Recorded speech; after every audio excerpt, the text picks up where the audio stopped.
आप सभी का मेरे YouTube चैनल पर स्वागत है। इस वीडियो में आपको माता सती और उनके जन्म से लेकर शक्तिपीठ बनने तक से जुड़ी बातें शेयर करने वाली हूँ। यदि आपको यह वीडियो पसंद आए तो लाइक करके सब्सक्राइब करना न भूलें, जिससे मुझे मोटिवेशन मिल सके और मैं आपके लिए इसी तरह की वीडियो बना सकूं। पुराणों के अनुसार दक्ष प्रजापति को ब्रह्मा जी ने अपने मानस पुत्र के रूप में उत्पन्न किया था। माना जाता है कि दक्ष ब्रह्मा जी के दाहिने अंगूठे से उत्पन्न हुए थे, जो उनके मानस पुत्र थे। दक्ष प्रजापति को भगवान विष्णु के अनन्य भक्त के रूप में भी जाना जाता है। एक बार राजा दक्ष को सपने में माता दुर्गा ने दर्शन दिए और कहा कि मैं तुम्हारी पुत्री के रूप में तुम्हारे घर में जन्म लूंगी और मेरा नाम सती होगा।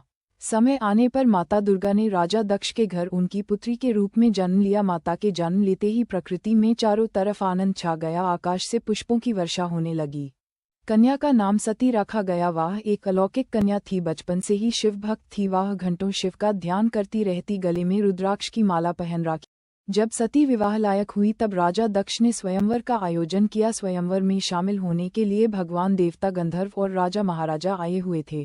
तो पहले ही अपना पति भगवान शिव को मन चुकी थी, इसलिए जब वरमाला डालने की बारी तब माता सती ने किसी के भी गले में वरमाला नहीं पहनाई, बल्कि भगवान शिव की मूर्ति को उन्होंने माला पहना दी। यह बात राजा दक्ष को बिल्कुल पसंद नहीं, क्योंकि राजा दक्ष भगवान शिव को अघोरी शमशानवासी समझते थे। लेकिन ऋषि मुनियों के समझाने के बाद आखिरकार उन्होंने भगवान शिव के साथ माता सती का विवाह कर दिया और उनके साथ माता सती कैलाश चली गई। कैलाश पर्वत पर माता सती भगवान शिव के साथ रहने लगी। एक बार राजा दक्ष ने विशाल यज्ञ का आयोजन किया। राजा दक्ष ने यज्ञ में सभी देवी देवताओं, गंधर्वों, ऋषि मुनियों आदि को निमंत्रण दिया, किंतु भगवान शिव और माता सती को उन्होंने निमंत्रण नहीं भेजा। माता सती ने भी यह समाचार सुना कि उनके पिता यज्ञ कर रहे हैं और उन्होंने सभी को निमंत्रण दिया है, पर भगवान शिव और उन्हें निमंत्रण नहीं दिया गया है। भी इच्छा यज्ञ में जाने को हुई तो उन्होंने भगवान शिव से कहा कि मुझे भी यज्ञ में जाना चाहिए। उनकी बात सुनकर भगवान शिव बोले, बिना निमंत्रण दिए जाना ठीक नहीं है। बिना निमंत्रण दिए जाने से तुम्हारा वाहन अपमान ही होगा, इसलिए मेरी सलाह है कि तुम वाहन मत जाओ। लेकिन माता सती ने सोचा, पिता के घर जाने के लिए निमंत्रण की क्या जरूरत है, वह वहां अपनी माँ और बहनों से भी मिलना चाहती थी, इसलिए उन्होंने वहां जाने की जिद की। तब भगवान शिव ने अपने गणों और नदी के साथ उनके जाने की व्यवस्था कर दी।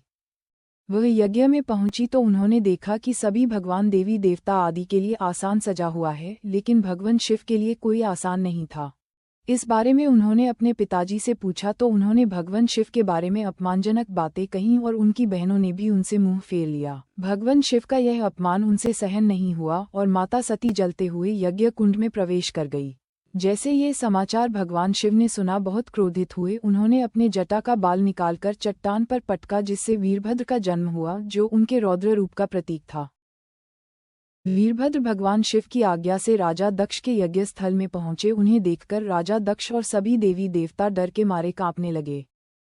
वीरभद्र ने यज्ञ स्थल पर पहुंचकर सब कुछ तहस नहस कर डाला और राजा दक्ष का सर दर्द से अलग कर दिया। ये सब देखकर ब्रह्मा जी और अन्य देवता भगवान शिव के पास पहुंचे और उनसे विनती करने लगे कि सती माता तो अमर है, आप इस यज्ञ को अधूरा न रहने दे।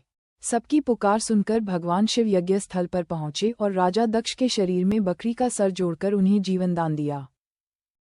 उसके बाद माता का जला हुआ शरीर लेकर भगवान शिव दुखी होकर पूरे ब्रह्मांड में इधर उधर घूमने लगे। ये सब देखकर भगवान विष्णु अपने सुदर्शन चक्र से माता सती के शरीर को काट काट कर गिराने लगे, जिससे भगवान शिव का दुख समाप्त हो जाए और सृष्टि का संतुलन बना रहे।